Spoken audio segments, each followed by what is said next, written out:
Yeah, but here's the thing though about the self-defense piece, and it was something I thought about today, and you might not have considered it yet, but I hope that I'd love to hear your feedback when I do offer it up. Um, think about street crime in Chicago. Oftentimes there's shootouts. Oftentimes, it's retaliation. Oftentimes there's a confrontation where one person might have a gun, the other one might not.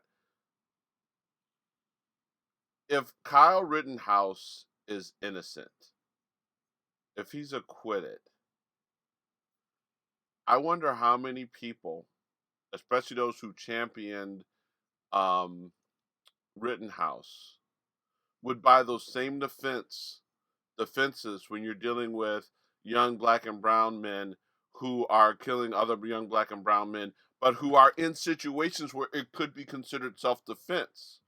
And what makes Kyle self-defense when they're what? Why are they not self-defense and Kyle is? Now, I mean, personally, I think if you shoot and kill someone, you should go to jail. So I'm not saying that those young black and brown men who are killing people should be let off. I am saying no by the but if we're consistent, then either there's a lot of young brown and black men who are in prison right now who should have been given the same benefit of the doubt that Kyle Rittenhouse had, or maybe Kyle Rittenhouse belongs in prison because he did not belong there. He went there, he bought this on himself, and there was he was engaged with folks. There's going to be numerous people shot in inner cities across America tonight. A lot of those people are going to feel threatened or self-defense. There's something. Sometimes it's just I'm going to go kill this person, but other times it's part of a confrontation. And because it's a confrontation, and because they're not given benefits of doubt, it'll never pass as a self-defense issue. But part of me wonders if we're really consistent. Either Kyle Rittenhouse needs to really truly be locked up, which I believe, or if Kyle Rittenhouse really did self defend himself, I think there's a lot of other people who would have that same argument, and those people are locked up right now. John, I agree with you 100%, and I'm going to take it even a step further.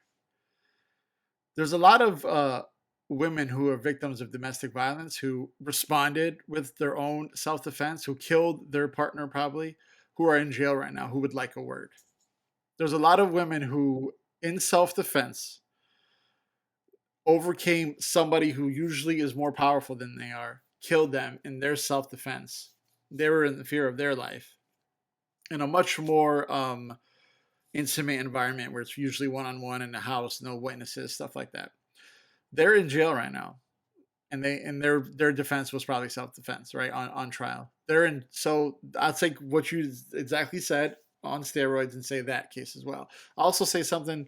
Remember last year, or I don't even know when it was because the time is so crazy. But remember the case recently in Chicago with a young boy named Adam Nazario who was shot by police, and the narrative was, why was a 16-year-old who has a gun? Why is he out at 2 a.m.?